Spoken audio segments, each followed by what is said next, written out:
Ang programang ito ay rated SPG. Striktong patnubay at gabay ng magulang ang kailangan. Maaaring may masiselang tema, lengguwahe, karahasan, sexual, horror o droga na hindi angkop sa mga bata. Kidnap si Sir Pepe? Ang totoo po niyan, sinundan ko po kasi si tatay nung mababayad po siya sa mga kidnappers.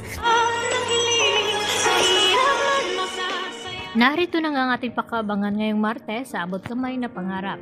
Pagkatapos ng hindi matagpuan nila RJ at Annalyn itong kanyang ama na si Don Pepe, ay agad naman na ibinalita ni Annalyn dito sa kanyang ina na si Lynette.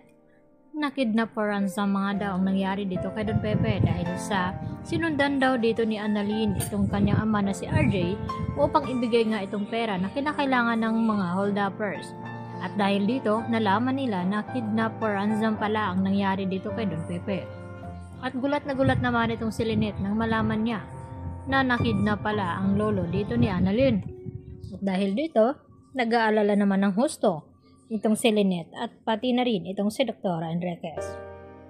Samantala, patuloy pa rin na naghahanap itong si Zoe at itong si Balahadja dito kay Don Pepe.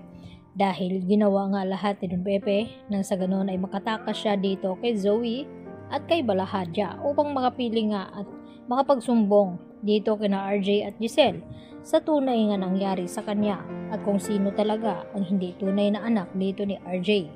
At dahil dito, sinabi ni Balahadja kay Zoe na maghiwalay daw sila sa paghahanap dito sa matanda at kung makita daw agad ni Zoe itong si Don Pepe ay sumigaw daw ito.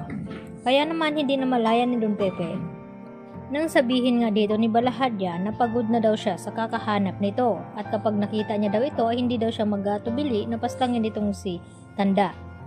Kaya hindi na rin nagdadalawang isip itong si Don Pepe na hindi gamitin ang kanyang armas na dala-dala.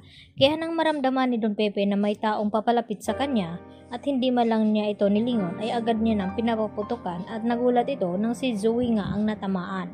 At dahil dito agad naman na maisugod ni Balahadja sa ospital itong si Zoe dahil mananagot ito kapag hindi niya mailigtas ang anak ng kanyang amo. At dahil dito magiging critical naman ang kalagayan dito ni Zoe. At dito naman magtataka itong si Doc Meneses na kung bakit hindi magkamatch ang dugo dito ni RJ at Zoe dahil kinakailangan ngang masalinan ng dugo itong si Zoe dahil sa marami nga ang nawala sa kanya dahil malayo-layo nga ang lugar kung saan ay itinatago nga nila itong si Don Pepe. At dahil dito ipagtataka din ni Doc RJ na kung bakit nga ba hindi magkatugma at match silang dalawa ni Zoe na anak naman niya ito. Kaya dito na yan magkakaalaman. Dahil ang tanging kamatch nga ni Zoe ay walang iba kundi ito nga si Doc Carlos Benitez o baka itong si Harry dahil si Harry ay anak ni Carlos at kapatid naman dito ni Zoe at kahit kunan pa ng dugo itong si Annalyn ay hindi rin ito magiging kamatch dahil hindi nga kadugo ni RJ itong si Zoe. Kaya dito na yan magkakaalaman kung bakit hindi nga magkamatch ang mag-ama. At makakatakas nga ba ng tuluyan itong si Don Pepe na ngayon nga ay tila paika-ika nga itong sa paglakad at hirap na hirap. At dahil dito porsigido nga na makita agad ni Balahadja itong si Don Pepe dahil mananagot sila kapag nakatakas ito at masabi dito kay RJ kung sino nga ba ang kumidnap sa kanya. At dahil dito, hindi naman hahayaan din ni Moira na mabunyag nga ang sikreto na pinanghawakan nila na matagal. Kaya kinakailangan nga daw na mahanap agad itong matanda.